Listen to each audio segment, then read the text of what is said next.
രസിക വയനാടിന്റെ ഈ ഒരു ടീമിനെ ഈ ഒരു സദസ്സ് ഒരുക്കി തന്ന സംഘാടക സമിതിക്കും പ്രിയപ്പെട്ട നാട്ടുകാർക്കും രസികയുടെ പേരിൽ വളരെ നന്ദി അർപ്പിക്കുന്നു. ഫ്ലവേഴ്സ് കോമഡി ഉത്സവം എല്ലാവരും കണ്ടിട്ടുണ്ടോ? ഇതുപോലുള്ള ചെറിയ വേദികളിൽ നിന്നാണ് ഞങ്ങളെപ്പോലുള്ള എളിയ കലാകാരന്മാർ ആ വേദിയിൽ എത്തുന്നത്. അതിന് നിങ്ങളുടെ കയ്യടിയും സ്നേഹവും സപ്പോർട്ടും ഒക്കെ വേണം. എന്താ അന്നേരം ഒരു ഉഷാറില്ലാത്ത തുടങ്ങല്ലേ? എന്നാ നമുക്ക് കുറച്ച് സിനിമാ താരങ്ങളുടെ ശബ്ദം അനുകരിച്ചാലോ? ഇഷ്ടമാണോ?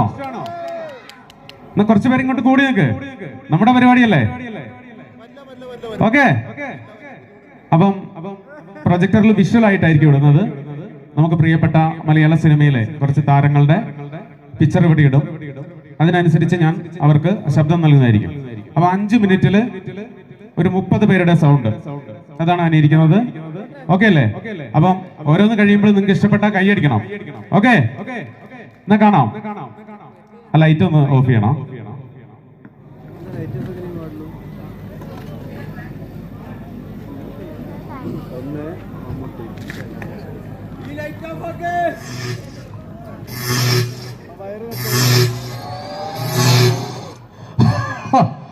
ആമേ കൊച്ചു ഞാമേ വടക്കം വീട്ടി കൊച്ചുന് കാറ്റ് പറഞ്ഞതും കൊള്ള, കടല് പറഞ്ഞതും കൊള്ള, കാലം പറഞ്ഞതും കൊള്ള.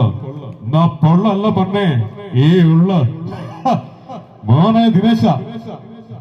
ചേച്ചി ചേച്ചിക്ക് ഓടാൻ പറ്റും? കാലത്ത് എഴുന്നേറ്റ് ഒരു 4 കിലോമീറ്റർ ഓടാം. ഇന്നേക്ക് 14-ാം ദിവസം. ഈ സിറ്റിയിൽ നിങ്ങളെ ബിരിയാണി ആയിട്ട് മറ്റെന്തുള്ളൂ എന്നിട്ട് കടാശത്തില് അതൊക്കെ അങ്ങനെ മർക്കാന്റെ മോന്റെ കോളേജ് ഫീസ്, ആദ്യത്തിന്റെ മോളെ നിക്കാഹ്, ഇങ്ങനെ നോക്കുമ്പോ നിങ്ങളെ ബിസിനസ് ആയിരുന്നു. ബിസിനസ് ആയിട്ടൊന്നല്ല. നാട്ടില് 10 കള്ളന്മാരെഴുതാ, അതിൽ 9 പേരും ഇന്റർനാഷണൽ കള്ളന്മാരായിരിക്കും. നല്ലൊരു കള്ളെന്ന് വെച്ചാ നല്ലൊരു കമ്മ്യൂണിസ്റ്റ് ആണ്. ഉള്ളവൻ ഇല്ലാത്തവന് കൊടുക്കും. നിന്നോട് ഞാൻ പച്ചക്കോളിടുമ്പോ ചുമന്ന് കുത്തി പിടിപ്പിച്ച പാർട്ടി എടുക്കാൻ പറഞ്ഞത്. എല്ലാത്തിന്റെ കാര്യം വളരെ കഷ്ടത്തിലാ. ഉണ്ടായിരുന്ന വീടും പറമ്പും ജപ്തി ചെയ്തുകൊണ്ട് പോയി. ഒരു പെൺകുട്ടിയെ സ്നേഹിച്ചിരുന്നു. എന്റെ മേഴ്സി, ഞാനല്ല പറഞ്ഞത്. അവൾ എന്ത് തെറ്റ് ചെയ്താലും എനിക്ക് അവളെ കൊല്ലാൻ കഴിയുമായിരുന്നില്ല. എന്റെ മോളായിരുന്നു മേഴ്സി, എന്റെ അമ്മയായിരുന്നു മേഴ്സി, എന്റെ ഭാര്യയായിരുന്നു മേഴ്സി, എന്റെ എല്ലാമായിരുന്നു മേഴ്സി.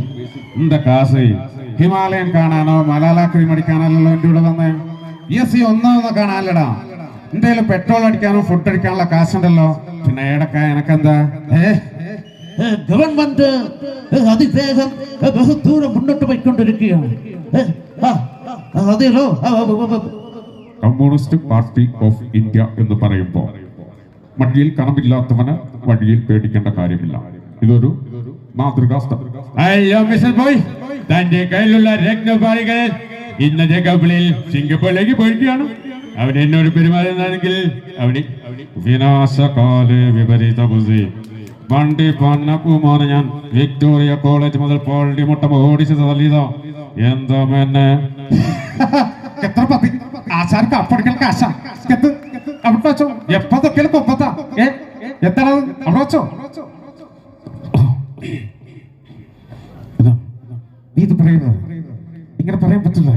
ഒരു കാര്യം ചെയ്യും, തെറ്റന്റെ ഭാഗത്താ. പക്ഷെ ബാബു, കത്തി കളിക്കുന്നതല്ല, അത് സൂക്ഷിച്ചുപയോഗിച്ചില്ലെങ്കിൽ ചോര വരും. ചോരയ്ക്ക് വലിയ വില കൊടുക്കേണ്ടി വരും. 10-25 വർഷമായില്ലേ സർവീസിൽ. ഇങ്ങനെയാണ് ഒരു പ്രതിയെ ചോദ്യം ചെയ്യുന്നത്? പിള്ളച്ച അങ്ങ് മാറി നിൽക്ക്, ഞാൻ കാണിച്ചു തരാം. ഒരു കാറ് കത്തിയാൽ എനിക്ക് പുല്ല. പകരം നിന്റെ ഈ തറവാട് കത്തിക്കാൻ എനിക്ക് അറിയാഞ്ഞിട്ടല്ല, എനിക്കറിയേണ്ടത് നീ പടിയൊരുക്കം തുടങ്ങിയോന്നാ. വലിയൊരു പട്ടി പ്രേമോന്നും മണ്ണോ കെട്ടേന്നും പറഞ്ഞ് ആ കല്യാണി മകളുടെ മകളുമായി എന്താണ് ബന്ധം? പൊക്കോണം. കിസ്മത്തൊന്നുണ്ട് മോനെ, ഇല്ല ലണ്ടനില് വിലസൊന്നുണ്ടാവൂലേ? അധ്യാപകരാകുമ്പോ ചിലപ്പോ തട്ടി മുട്ടി എന്നൊക്കെ ഇരിക്കും. അതിന്റെ പേരില് പള്ളിക്കൂടം കാണാത്തമാര് മാപ്പ് കോപ്പ് എന്നൊക്കെ പറഞ്ഞ എന്റെ പട്ടി പറയും മാപ്പ്. അമ്മേ നിങ്ങൾ ഒരു കാണട്ടെ നിന്റെയും അനാഥ തമ്പി മലാലി എന്നോട്. നോ നോ നോ നോ, കമലേട്ട ഫീസ് അടച്ചില്ല, പക്ഷേ no money Babu, the show must go. സ്തുതിയെ പടക്കരുത്. അയ്യോ ഭാവം, വന്നാട്ടെ നിന്നാട്ടെ ഇരുന്നാട്ടെ.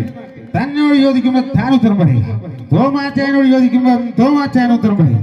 അല്ല ഗ്രാമ വല്ല ലോജിക്കായിട്ട് ചിന്തിക്കുമ്പോ നിങ്ങളൊരു കാര്യം മനസ്സിലാക്കണം. ദർശന, നിന്റെ മുടി നീ അരിച്ചിട്ട് നോക്ക്, നിനക്കാണ് നല്ല ഭംഗിയാക്കും. This is a wrong. ഞാൻ എന്റെ പൊറ്റന പുറമേ നോക്കുന്നവർക്ക് ഇറ്റ്സ് ആൻ ഇൻട്രസ്റ്റിംഗ് ജോബ്. ഞാൻ പറയുന്നു, ഇതുപോലൊരു നഷ്ടം. ഏട്ടാ കൃഷ്ണ, ഞാൻ ഇതിനടുത്ത് വന്നത് കാശിനാണ്, എന്നെ ഇവിടെ എത്തിച്ചത് കാശാണ്. അപ്പൊ നമ്മ തമ്മിലൊരു സ്നേഹമൊക്കെ വേണ്ടേ? വേറെത്തിന്റെ കയ്യിലെ കാശ് നമ്മളെ പോക്കറ്റിൽ എത്തിക്കുന്നല്ലേ കച്ചവടം. അതൊരു കളിയല്ലേ? അതിന് ഈ കളി കൊണ്ട് വല്ല കാര്യമുണ്ടോ? നീ ഒന്ന് ആലോചിച്ച് നോക്ക്. ആരാണ് സന്തോഷം ആഗ്രഹിക്കാത്തത്? പക്ഷേ വലിയ വില കൊടുക്കേണ്ടി വന്നാലോ? പുകവലിക്ക് വലിയ വില കൊടുക്കേണ്ടി വരും. പുകവലി നിങ്ങൾക്ക് ദോഷകരമാണ്, അതുപോലെ നിങ്ങളുടെ പ്രിയപ്പെട്ടവർക്ക് പുകവലിക്കരുത്, പുകവലിക്കാൻ അനുവദിക്കരുത്. കേന്ദ്ര ആരോഗ്യ മന്ത്രാലയം, ഭാരത സർക്കാർ. Thank you. എല്ലാവർക്കും ഇഷ്ടമായോ? 3-4 ദിവസമായി അടുപ്പിച്ചുള്ള പ്രോഗ്രാം ഉണ്ടായിരുന്നു. തൊണ്ടയ്ക്ക് കുറച്ച് പ്രശ്നങ്ങളുണ്ട്. അപ്പം ഇഷ്ടായില്ലേ? അപ്പൊ അടുത്തൊരു സെഗ്മെന്റുമായി നിങ്ങളുടെ മുന്നിൽ വീണ്ടും എത്തും. എല്ലാവരും ഒരു കൈയടി. Thank you so much.